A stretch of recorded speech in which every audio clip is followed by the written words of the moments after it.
If you've ever You heard are the such phrase a a good flying dog. legend in Yes, you military are. aviation, the B-52 is almost a perfect example. Some weapons shine brightly and then disappear with their era. But there are also designs that travel across generations of technology, across shifting doctrines, across multiple geopolitical crises, and still remain relevant. The B-52 belongs to that second category, a bomber born in the Cold War that is still today a symbol of long-range power and strategic deterrence. I want you to picture the setting. The 1950s, the world is entering a competition not just of bombs and numbers, but of reach.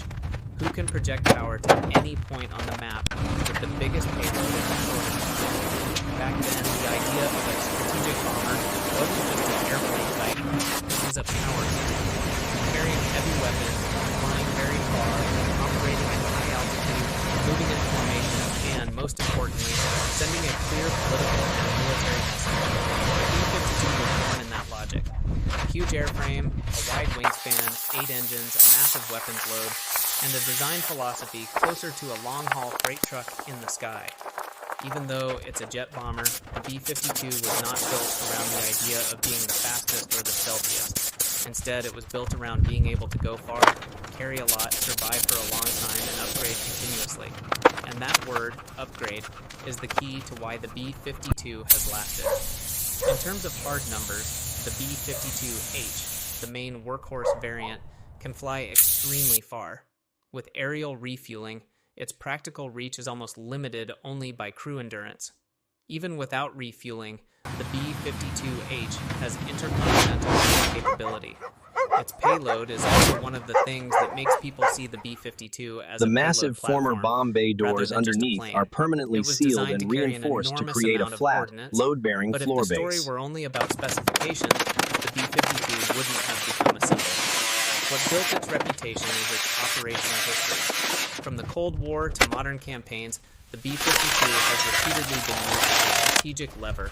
When pressure is needed, when long-range strikes are needed, when military presence must be signaled, or when standoff weapons must be delivered from far outside an enemy's air defenses.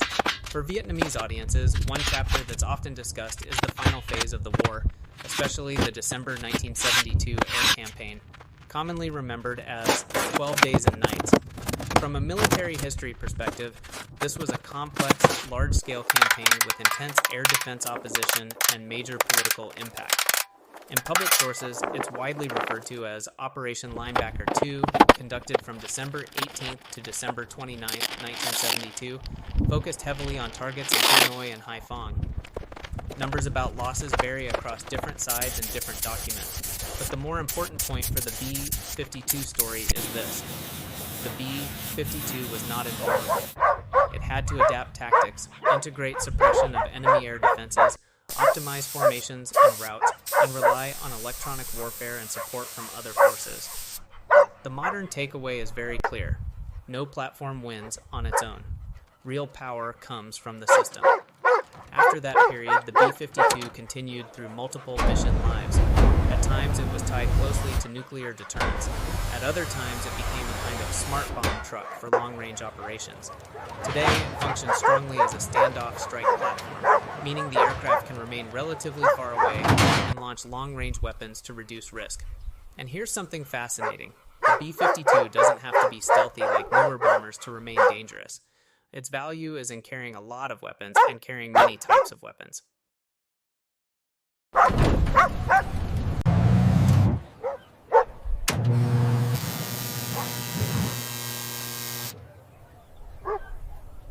For example, when it comes to air-launched cruise missiles, the B-52 can carry large numbers. The point isn't just how many missiles, but the tactical logic. When long-range weapons are good enough, the launch aircraft becomes an airborne launcher. And the more durable, maintainable, upgradable, and cost-effective that launcher is, the more valuable it becomes for decades. So you might ask, if the B-52 is so old, why not replace it completely? This is where the story becomes economics, engineering, and strategy all at once.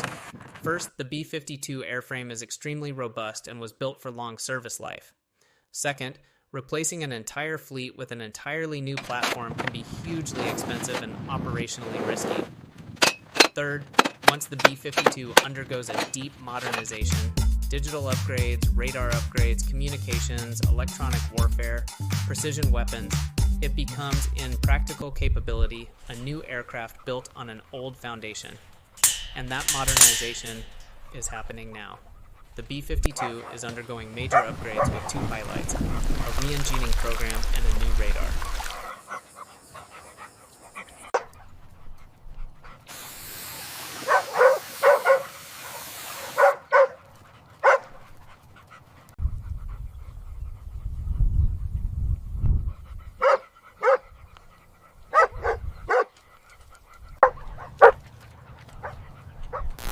On engines. Recent reporting and official statements show significant progress in the re-engineering effort tied to a future configuration often labeled B-52J. The meaning of new engines is not only about fuel efficiency or fewer mechanical issues, it's about reliability, maintainability, spare parts availability, and overall mission-ready rates for an entire fleet over many decades. Some defense discussions also point to keeping the B-52 operational into the 2050s, and potentially beyond. On radar, the B-52 wasn't born in the era of modern AESA radar, but a new AESA radar is a critical piece that can significantly improve detection, navigation support, resistance to jamming, and multi-role performance. Analysts often emphasize that this kind of radar modernization is not a cosmetic change. It reshapes how effectively a bomber can fight in contested environments, coordinate, and remain relevant in modern warfare. When you combine those 2 elements, new engines plus a new radar, you can understand why many people describe the upgraded B-52 as almost a new airplane in capability, even though it still looks like the same unmistakable B-52 the moment you see it. However, if I only told you the legend, I'd be leaving out the real debates. The B-52 program also carries controversies. The cost of sustaining an old platform, delays and budget pressure in modernization, and the strategic trade-offs between investing in an upgraded legacy platform versus pouring money into entirely new platforms. Keeping a symbol alive is not free. It's a strategic choice, and every strategic choice has costs. So what, in the end, makes the B-52 still worth keeping? I summarize it with 3 ideas: platform, payload, and ecosystem. Platform, because the airframe is durable, and it offers space and flexibility for upgrades. Payload, because the B-52 still excels as a high-capacity carrier for diverse weapons, especially standoff weapons. And ecosystem, because behind the B-52 is an entire structure: training, maintenance, refueling, bases, operational procedures, and upgrade packages that allow it to keep adapting.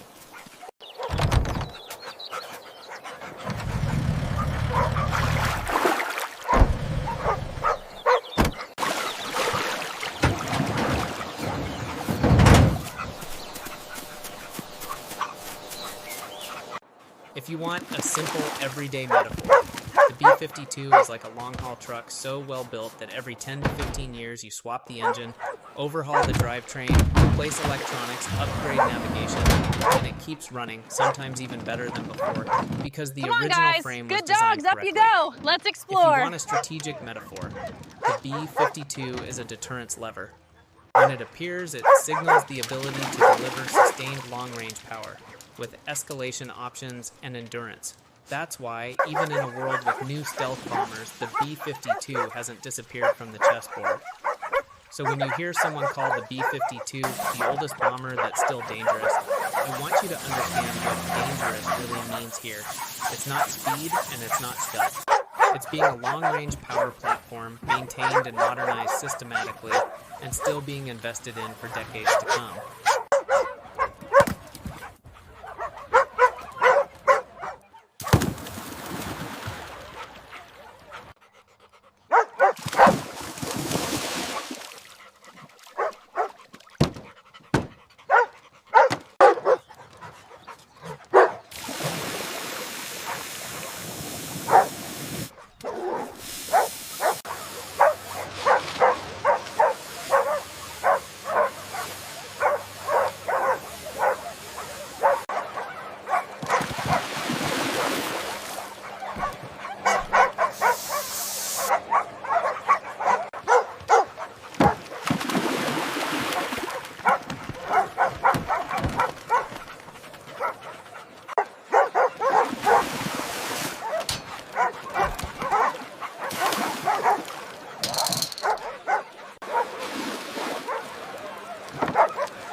You are such a good dog. Yes, you are.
The fence gate is securely locked and the area is confirmed safe and operational for 24-hour occupancy.